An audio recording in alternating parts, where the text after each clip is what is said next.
किसान आंदोलन 2 के दौरान शंभू बॉर्डर से बहुत बड़ी खबर निकल के सामने आ रही है, जहां पर पंजाब और हरियाणा हाई कोर्ट ने हरियाणा सरकार को ये आदेश दिए हैं कि एक हफ्ते के अंदर अंदर शंभू बॉर्डर से सारे बैरिकेड हटा लिए जाएं। याद होगा आपको कि 10 फरवरी को सबसे पहले हरियाणा और पंजाब के 2 बॉर्डर्स पर, शंभू और खनौरी बॉर्डर पर बहुत बड़ी 7 लेयर की सिक्योरिटी बैरिकेडिंग की जाती है, जहां पर बड़े पत्थर रखे जाते हैं, जवान तैनात रहते हैं, कटीली तारें रखी जाती हैं, सिर्फ ये सोचकर कि किसान दिल्ली की तरफ ना कूच कर पाए। क्यों चले थे किसान दिल्ली की तरफ? वो इसलिए कि किसानों ने जब पहले आंदोलन के दौरान जो मांगे रखी थी, जिसमें एमएसपी की मांग उठी थी, किसानों को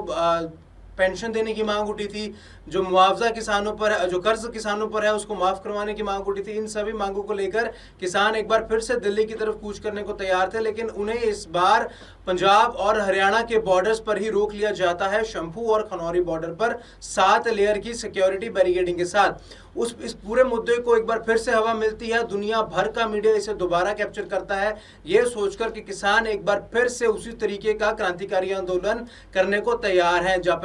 पहले हुआ था सिंघू बॉर्डर पर, टिकरी बॉर्डर पर, दिल्ली के बॉर्डर पर, अब वो पंजाब और हरियाणा के बॉर्डर पर हो रहा है, शंभू और खनौरी पर। इसी बीच अब वहां से जुड़ी बड़ी खबर यह निकल के सामने आ रही है कि पंजाब और हरियाणा हाईकोर्ट ने हरियाणा सरकार को यह आदेश दिए हैं कि एक हफ्ते के अंदर अंदर शंभू बॉर्डर से सारी बैरिकेडिंग हटा ली जाए, ताकि किसानों को अब बैरिकेडिंग हटाने के पीछे हदायत हुक्म ये है, ये बताया है हरियाणा हाईकोर्ट, पंजाब और हरियाणा हाईकोर्ट ने, कि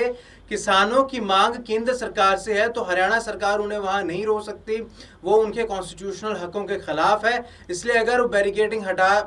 हटाने के हुक्म दिए गए हैं, ताकि अगर किसान आगे जाना भी चाहते हैं तो उन्हें जाने की इजाजत दी जाए। अब इस पूरे मामले में किसानों के जो लीडर्स हैं, चाहे वो सरवन सिंह पंधेर हैं, जगजीत सिंह डल्लेवाल है, सभी किसानी लीडर्स के द्वारा इस फैसले का स्वागत जरूर किया गया है। लेकिन ये सोचना बिल्कुल लाजमी होगा कि क्या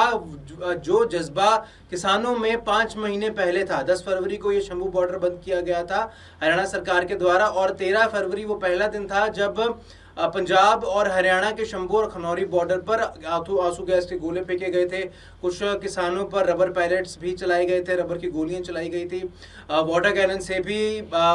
उन पर वाटर कैनन की भी, पानी की भी बौछार की गई थी। तो ये सारी चीज़ें 13 फरवरी को शुरू हुई थी। तो 13 से लेकर 23 फरवरी तक, 25 फरवरी तक पूरा जज्बा था किसानों में, ज़ोरदार जोश था, जिसके बाद धीरे धीरे वो जोश ठंडा शायद इसलिए भी हो गया क्योंकि सरकार के पास लोकसभा चुनाव आ गए, सभी सरकारें, सभी स्टेट्स उसमें बिजी हो गए, व्यस्त हो गए, तो उस मांग को लेकर शायद जितनी लाइमलाइट मिलनी चाहिए थी उतनी नहीं मिल सकी। अभी भी उन दोनों बॉर्डर्स पर किसान मौजूद हैं, वहाँ बैठे हुए हैं, वहाँ अपने तरीके से रोष कर रहे हैं, धरना प्रदर्शन कर रहे हैं। लेकिन अब ये देखना होगा कि जब एक हफ्ते के बाद बैरिकेड्स शंभू बॉर्डर से हटाने के हुक्म दिए गए हैं, बैरिकेड जब हटाए जाएंगे तो क्या किसान एक बार फिर से दिल्ली को कूच करेंगे? तो जो भीड़, जो किसान ट्रैक्टर्स लेके, ट्रॉलीज लेके जब आए थे 13 फरवरी को जब आए थे, तो क्या वो दोबारा एक बार फिर से उसी संख्या के साथ, उसी जोश के साथ एक बार फिर से दिल्ली की तरफ कूच करते हैं या नहीं करते? तो ये देखना लाजमी होगा। लेकिन बड़ी खबर निकल के आ रही है शंभू बॉर्डर से